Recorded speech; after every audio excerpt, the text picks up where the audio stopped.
വീട്ടിൽ നിന്ന് വാഹനമായിട്ട് പുറത്തു പോകുന്ന ആളുകളെ ഇടയ്ക്കിടയ്ക്ക് വിളിച്ചോ ടെക്സ്റ്റ് ചെയ്തോ ഒക്കെ എവിടെ എത്തി എപ്പോഴെത്തും എന്നൊക്കെ ചോദിക്കുന്ന ആളുകളാണെങ്കിൽ വാഹനം ഓടിക്കുന്ന സമയത്ത് മൊബൈൽ ഇല്ലാതെ പറ്റില്ല. സോഷ്യൽ മീഡിയ യൂസ് ചെയ്യുക, ടെക്സ്റ്റ് മെസ്സേജുകൾക്ക് റിപ്ലൈ കൊടുക്കുക, കോളുകൾ അറ്റൻഡ് ചെയ്യുക, ഇങ്ങനെയൊക്കെ ചെയ്യുന്ന ആളുകളാണ് നിങ്ങളെങ്കിൽ ഖത്തർ ആഭ്യന്തര മന്ത്രാലയം ഈ കഴിഞ്ഞ ദിവസം പോസ്റ്റ് ചെയ്തിട്ടുള്ള ഈ വീഡിയോ ഒന്ന് കണ്ടു നോക്കും. അല്പസമയത്തേക്കാണെങ്കിൽ പോലും നമ്മൾ ചെയ്യുന്ന പല അശ്രദ്ധകൾക്കും സഫർ ചെയ്യേണ്ടി വരുന്നത് ചിലപ്പോൾ ഒരു തെറ്റും ചെയ്യാത്ത ഒരു കുടുംബം തന്നെയായിരിക്കും.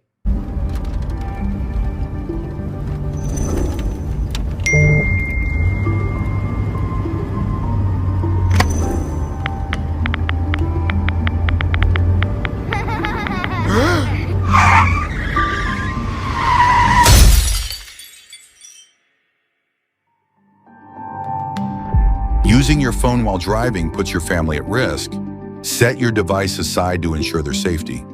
Your awareness can save lives.